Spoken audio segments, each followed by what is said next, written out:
Alien Covenant is the newest installment in the Alien series starring Michael Fassbender, Catherine Waterston, Danny McBride, among others, and is directed by Ridley Scott. On their way to an Earth-like planet on a colonization mission, the crew of the spacecraft Covenant encounter a rogue transmission emitting from a hitherto undiscovered planet in an already mapped sector of space.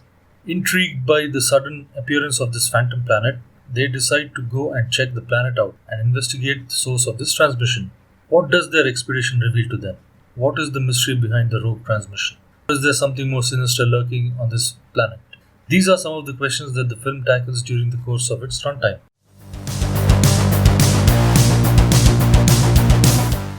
The film has a decent first act, with the build-up of the crew deciding to go and investigate the rogue signal. But it is in the middle portions of the film, when the crew lands on the phantom planet, that the film really comes into its own. The suspense builds up gradually as one can sense that something is off on the planet, but cannot put a finger on it.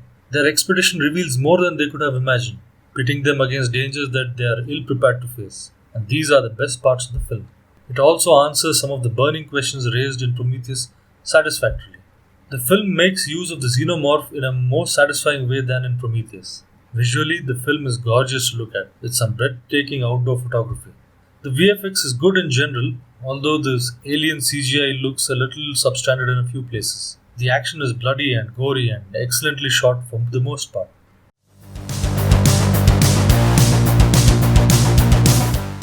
There is a change of tone in the third act of the film that undoes all the tenseness that the second act had built up.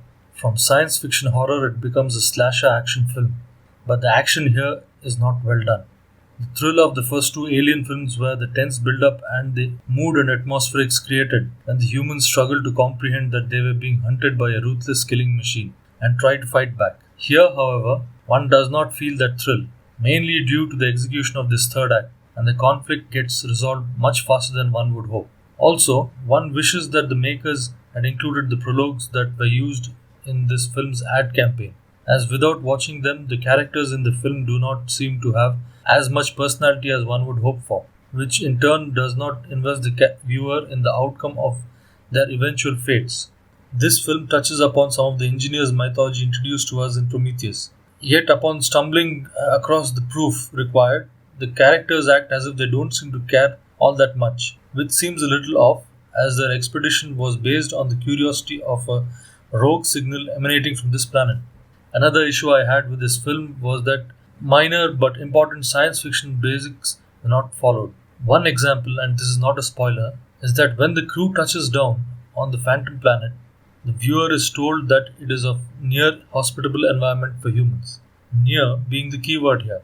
As the crew has just learnt of this planet's existence, they should have been more cautious while venturing out on an expedition on this new planet.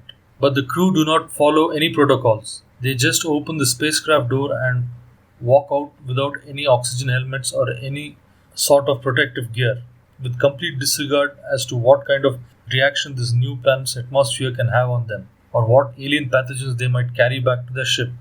Watching these scenes unfold were particularly frustrating because one expects these obvious things to be taken care of in such a big film.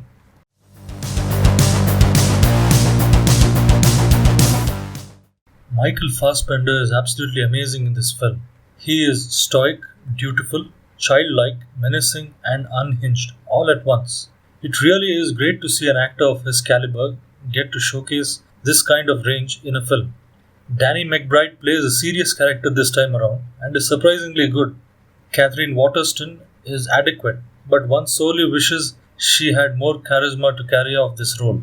James Franco is in the film for 5 seconds, in a blink and you miss a cameo. Rest of the cast pitch in decent performances but do not have much screen time.